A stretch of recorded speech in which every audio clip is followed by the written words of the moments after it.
You're listening to Witch Wednesdays, a semi-weekly podcast source for all things witchcraft in the modern world. Join your host, Steph, on Wednesday mornings to chat about seasons, Sabbats, and all new witchcraft topics to help you make your life more magical.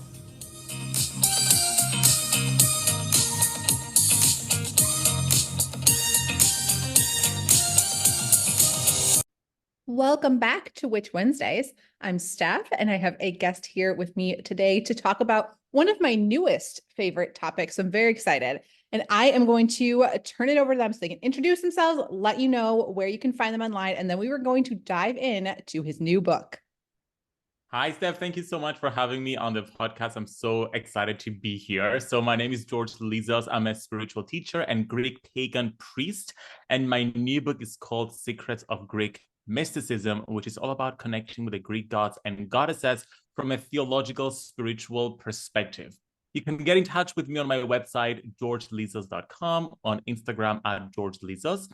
And you can find out all the information about the book on greekmysticism.com, where you can also get like a free workshop when you get the book, all about meeting your guardian Greek god or goddess. And I am very excited for your book. I was really excited to start reading it because I have a renewed sense of interest in this topic because I just reread all the Percy Jackson books of my childhood. And that is where Disney Channel is where all of my Greek knowledge comes from. So very, very limited and not based in total reality. So I was excited to read your book and learn more about what the mysticism actually is and the actual stories behind the gods and goddesses. So it was a fascinating read for me. I learned so much. Oh, trust me, before I got into it, I was like, as a kid, I grew up watching Xena the Warrior Princess and Hercules the Legendary Journeys, and I learned so much false things about the Greek gods and goddesses from watching those TV series. But now it's a fun memory, and they actually include a story about Hera that I learned from Xena the Warrior Princess. I love Xena too. I forgot about that. Oh yeah, that's a good one. I forgot all about that. Yeah. So what are some of the biggest misconceptions if somebody came from a background like we did as children that they have about Greek gods and goddesses that we know today? So the biggest misconception is that they are just myths and they're lifeless idols that the ancient Greeks used to worship. That's not it. That's just a Christian propaganda that convinced the world that the ancient Greeks got everything right when it comes to like democracy and the theater and the arts and science, but religion. They just got religion wrong. That's not true. They got religion right as well, in the sense that they had a whole system of relating to the cosmos, relating to nature, and representing nature in the form of the Greek gods and goddesses. So in truth, the Greek gods and goddesses, they are universal laws and function in the same way we have the law of gravity. The law of form, for example, is represented by Aphrodite. So there are as many gods and goddesses as there are laws and universal functions. Different cultures around the world with different pagan traditions, they represented those laws with different names and different deities. And the Greeks represented them via the 12 Olympians and so many other gods. So that is a main misconception, essentially. And I have found that to be very true, but I think that's such an interesting point that we borrowed so much from the Greeks, and like democracy and everything, and we think they got so many things right, but religion, not that one. That's the only thing. So these gods and goddesses must not be real. That's a fascinating point. I never thought of it that way, but that makes so much sense to me. Yeah. I mean, they got everything right. And you know what I love about the ancient Greek religion is that it was very accepting. And I feel that many pagan traditions have been accepting of like other religions. Like when you think about the ancient Greeks and their spirituality, their religion had to do with creating virtuous adults from the moment a person was born until the moment a person died. That was the range that religion was guiding people on. When it comes to life before birth and life after death, that wasn't the realm of religion, it was a realm of philosophy. And the ancient Greeks had many different philosophical schools, Orphism, Platonism, Aristotelianism, etc. Whereas they conceived different ideas and theories about the afterlife. And therefore, so many people that had different beliefs about, let's say, for example, reincarnation and life after death, were all belonging to the same religion and coexisting with one another. And I think that is the beauty of the ancient Greek religion, is that it was very accepting, agreeing on a common basis, and then giving people the freedom to explore different theories and find what made sense for them. So the gods and goddesses then are just ideas of what's going on in the universe. And unlike some of the stories that we've been told through Disney Channel, they're not necessarily good or evil. Exactly. There are no evil gods. Because if you assume that there are evil gods, that means that source is evil. So let's take it a step back and talk about the hierarchy of spiritual beings. So first, there is source, infinite intelligence, true being, as the ancient Greeks called it. There are many words for it. Essentially, the universe with a capital U, the all that encompasses everything that has or hasn't been created. Then from there, we have the gods. The gods, they are multiplications of the universe, meaning they are representations of different universal functions.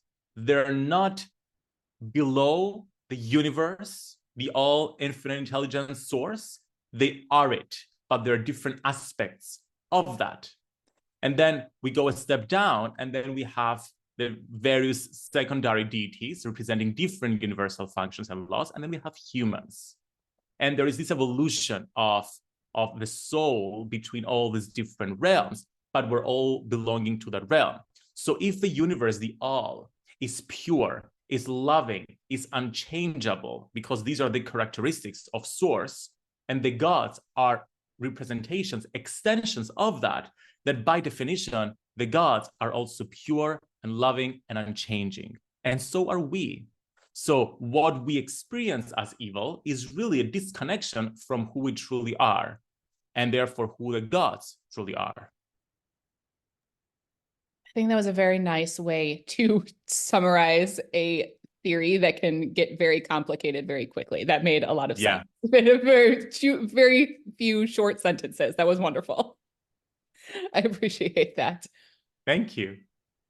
So when it comes to then this relationship that you could have in reaching out to these deities, is that something that's open to anyone, even if they do not have any Greek ancestry? Yes, great question. So since the ancient Greek gods and goddesses, who are not really ancient, I mean, they still exist because universal laws can't have a beginning and an end. They are universal laws. They're constantly evolving and expanding. Because they're universal laws and functions, that means anyone is already working with them. It's the same thing as saying, oh, you cannot work with the law of gravity because you're not from a specific country. It doesn't make sense because it is a universal law. The difference is that different pagan cultures around the world have represented those laws in different ways with a different sense of understanding. So that's why in the Celtic tradition, you have goddess Rhiannon, for example, who can be compared to the Greek Aphrodite.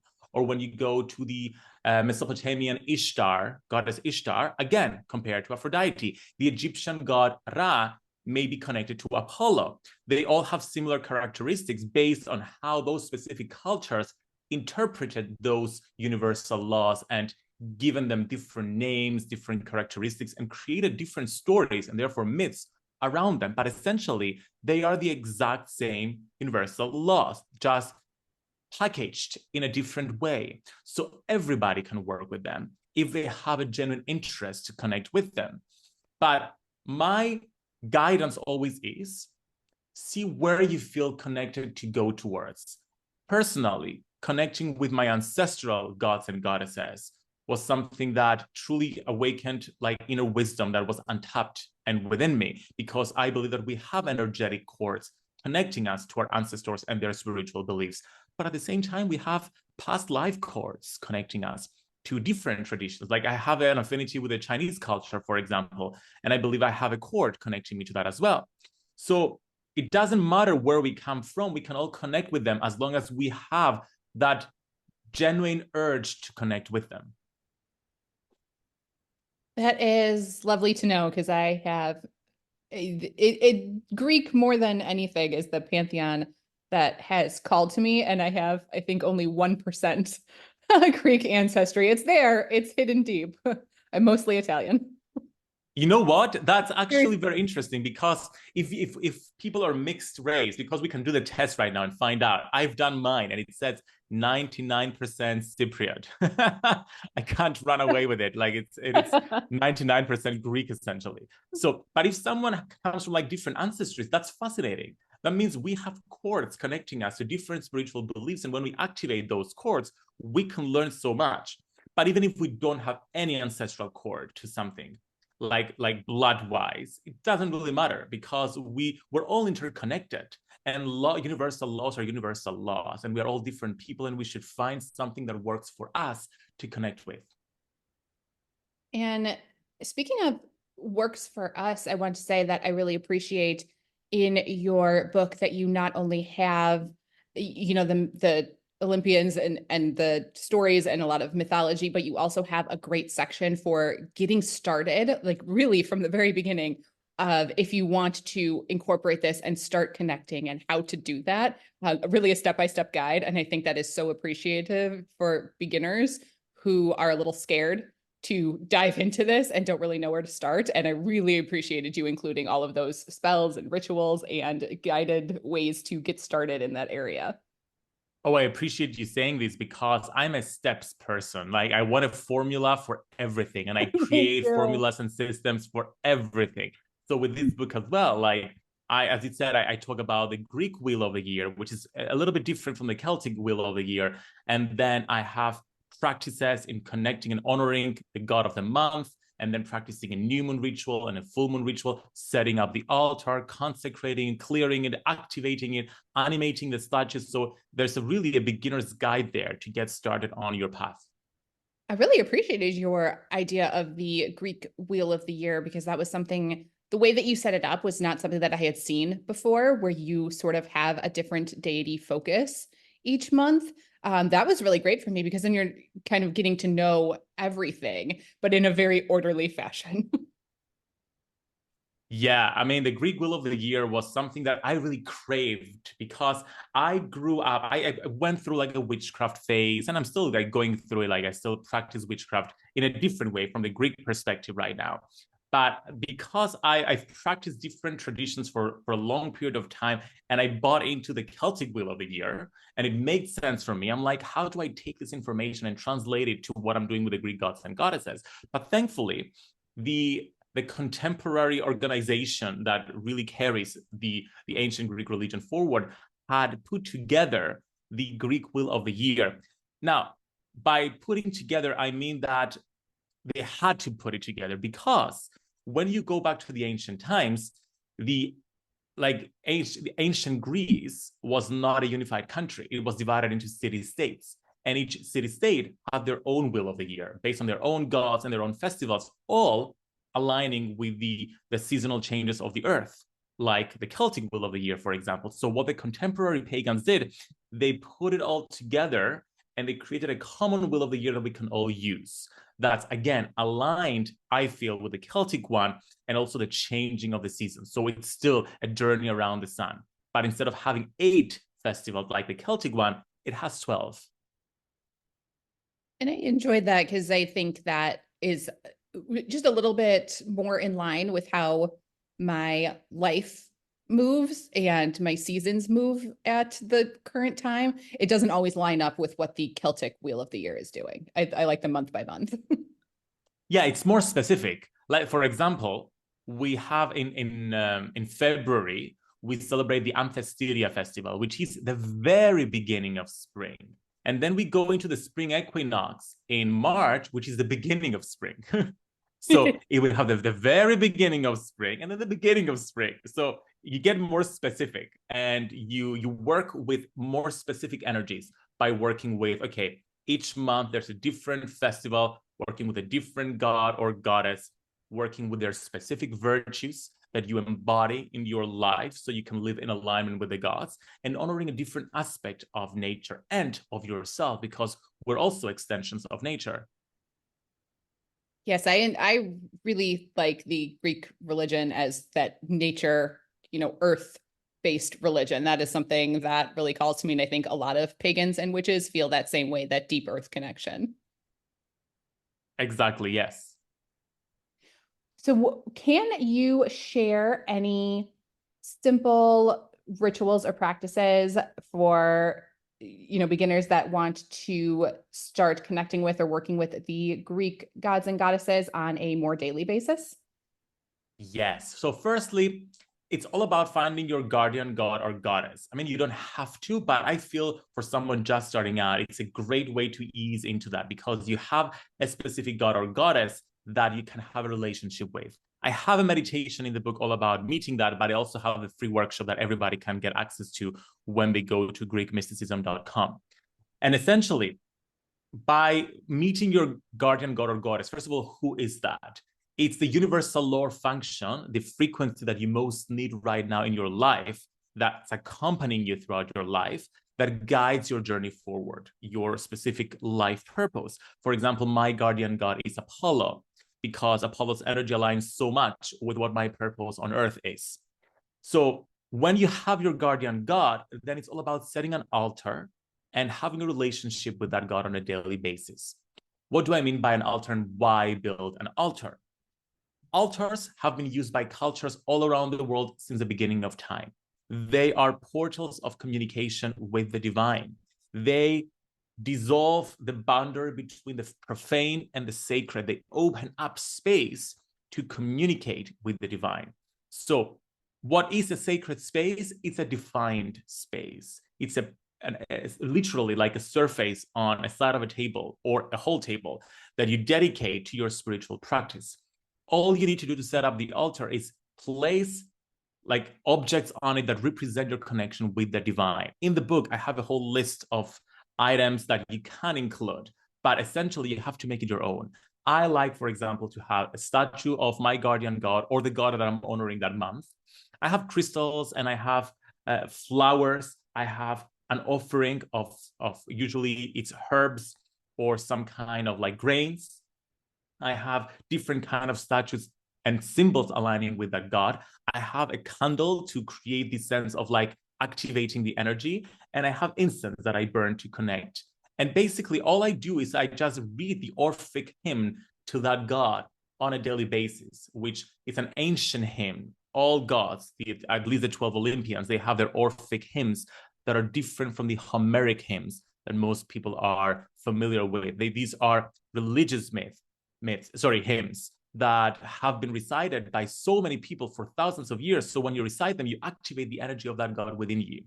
So by having that altar, by establishing a daily connection with your personal guardian God, it's the easiest way to like access their wisdom and get started with your spiritual practice. And then, of course, in the book, we go like you can start simple and you can build up by doing a new moon ritual, a full moon ritual, the festival of the month ritual, etc.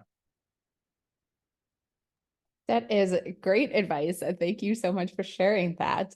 And I know that that meditation is going to be helpful for a lot of people. Do you find that there are any gods or goddesses that tend to come forward as a guardian more often for beginners, or is it kind of just all over the board? It's all over the board, really. And what I encourage people to do in the book is go beyond the 12 Olympians. Because, as I said, there are thousands gods and goddesses, as many as there are universal laws and functions. I mean, the Greeks, they deified the morning sunlight that's mirrored on the surface of the ocean. That is a goddess, for example. Like every single aspect of nature, because it's literally like a universal law or function, they named it. So there are gods and goddesses that we don't even know the names of. So what I guide people to do in that process of finding their guardian god is be open to whoever comes in that meditation. It could be one of the 12 Olympians, or it could be anything else, anybody else from the gods and goddesses that has a specific name or that doesn't have a specific name. For example, there is a goddess called Despina. In English, you would pronounce it Despina. And if you Google that, you'll find that goddess. It's an ancient Greek goddess, but it was a very mystical goddess.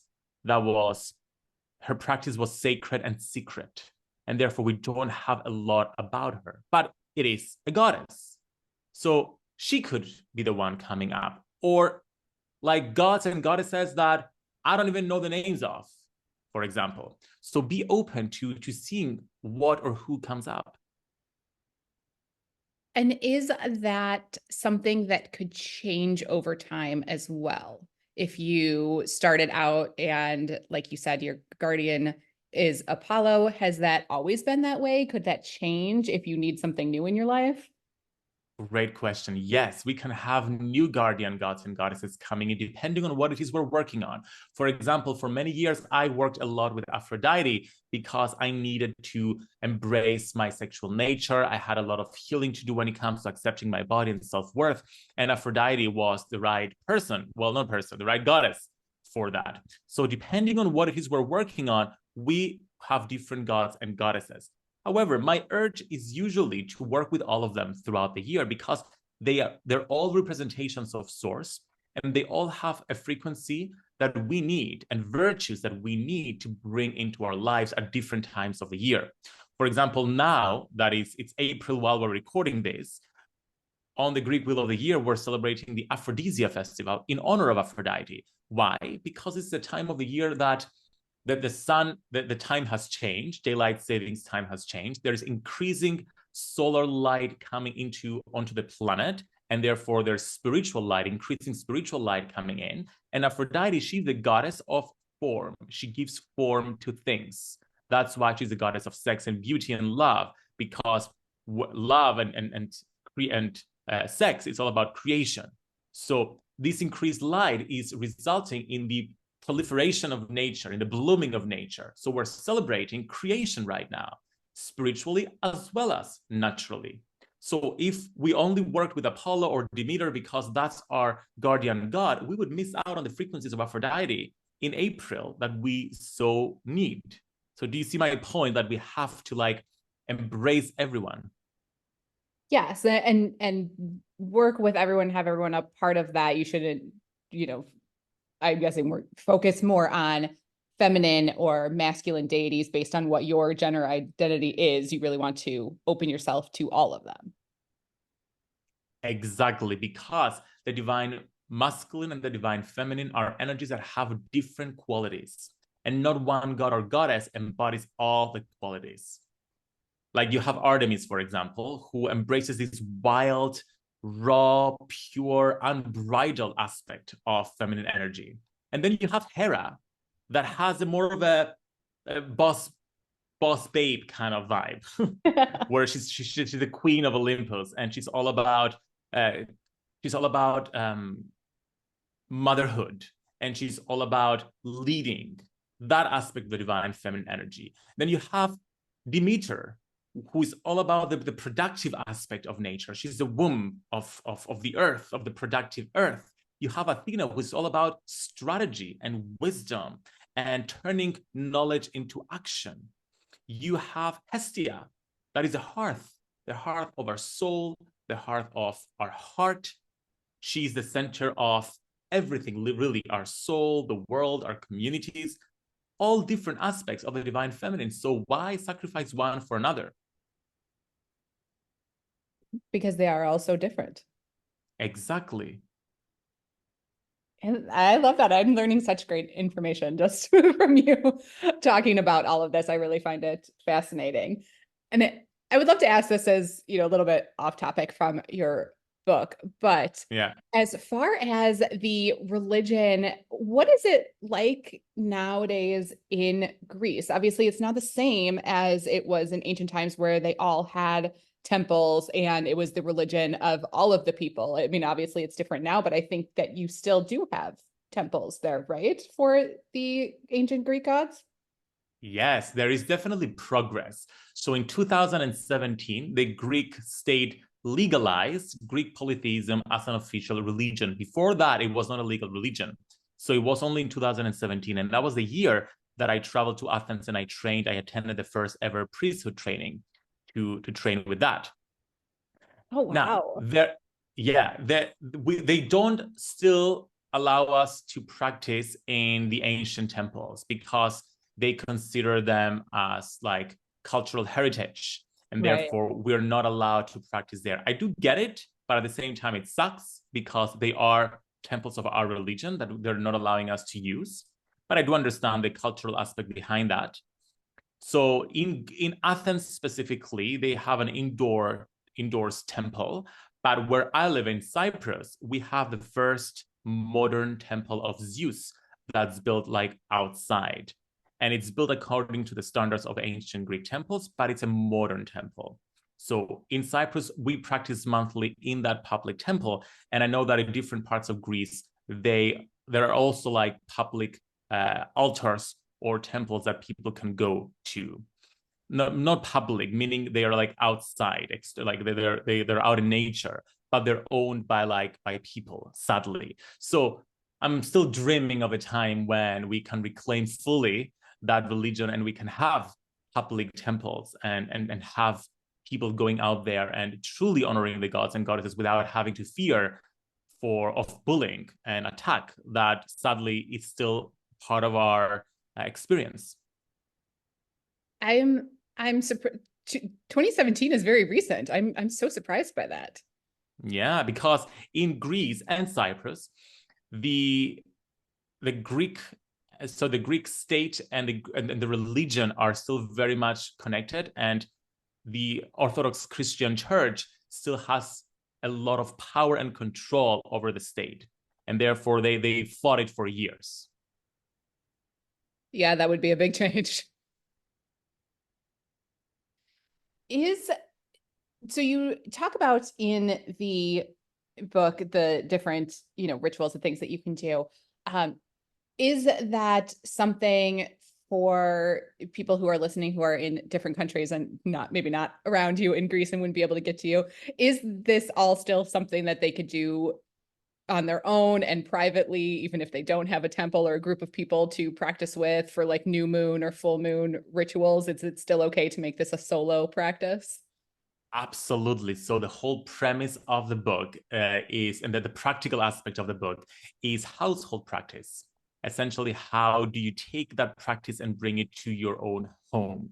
Because of course, when there are public groups, then you have your own community and you go in the same way, like in the witchcraft, you have your own coven and you practice like magic together. We have our own like groups and we meet once a month and we practice our rituals. But that's not possible for everyone in the contemporary world.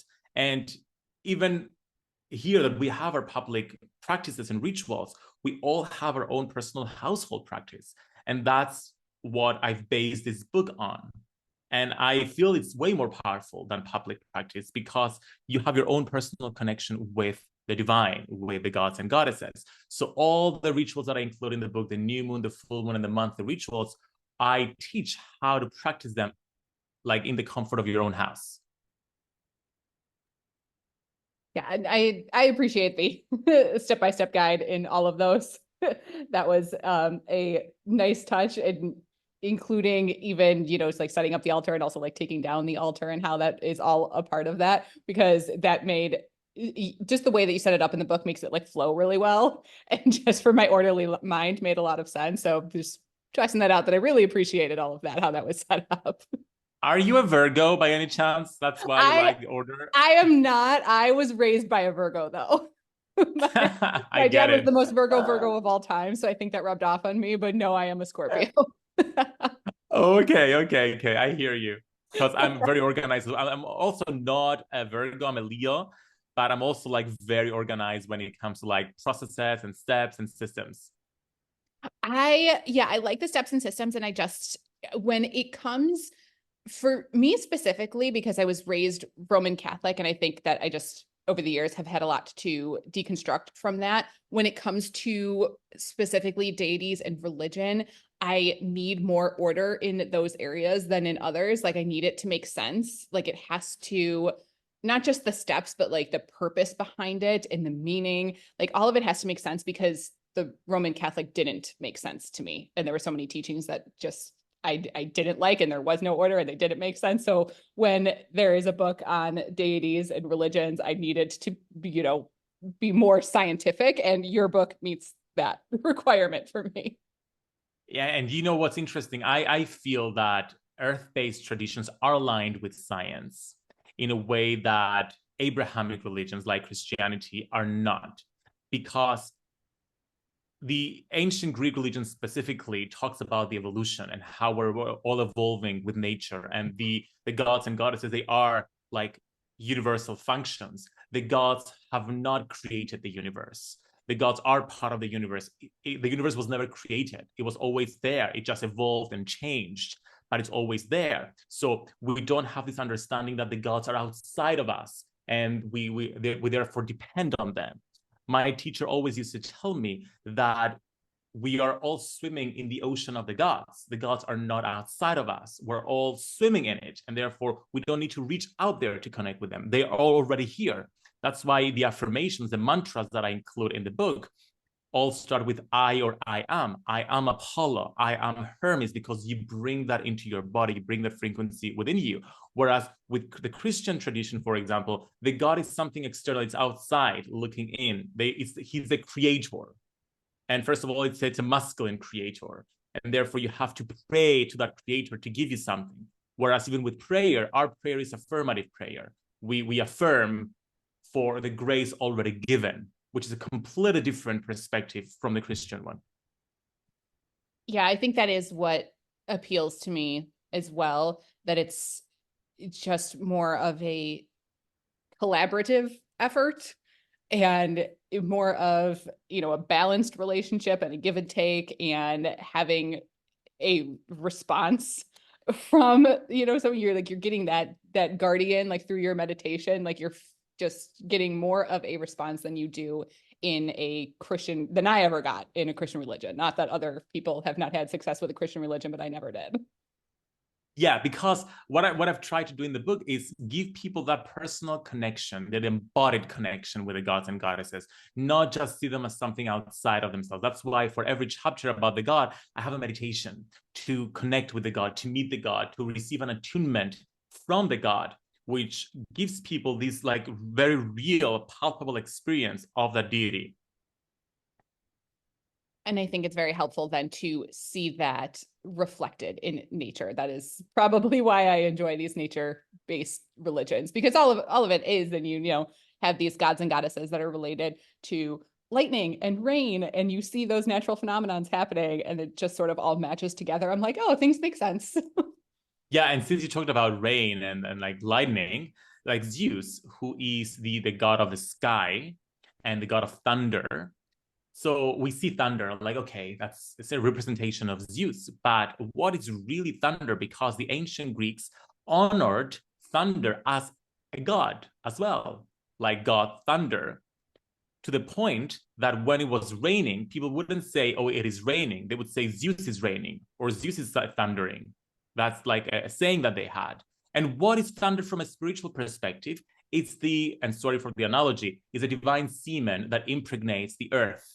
It's a life force energy that gives rise to so much life on the planet. So you can see it from the physical perspective out in nature, but you can also understand it. Okay, it's a spiritual force, life force energy that's coming in that I can connect with as well. So what I love about the ancient Greek religion is that it has both. There is a physical perspective and there's also the spiritual perspective. It really is very fascinating, and there's so much to learn, and I appreciate that you put the essentials into your book, because I know that, again, it's a topic that can get very overwhelming, and there's a lot out there if you want to like further research Greek mysticism and all of this mythology. There's so many like resources that you can go to, but to have this one spot where you can get everything and be able to get started and feel like you have a handle on this, I think that was really great the way that you set it up and included everything for that. So thank you for providing such a lovely resource for people. Oh my goodness, thank you so much. I really appreciate what you just said. And I want to thank you, George, for spending your time today and teaching us. I learned so much. I know the listeners did as well. So thank you for sharing all of this. And listeners, as always, I will have everything linked in the show notes so you could go check it out and order the book and check out the website, all the free meditations. I think those are all going to be very helpful resources for you. So thank you, George, so much for being here today. Thank you so much for having me. I appreciate it. And listeners, that's everything that I have for you this week. I will see you next week.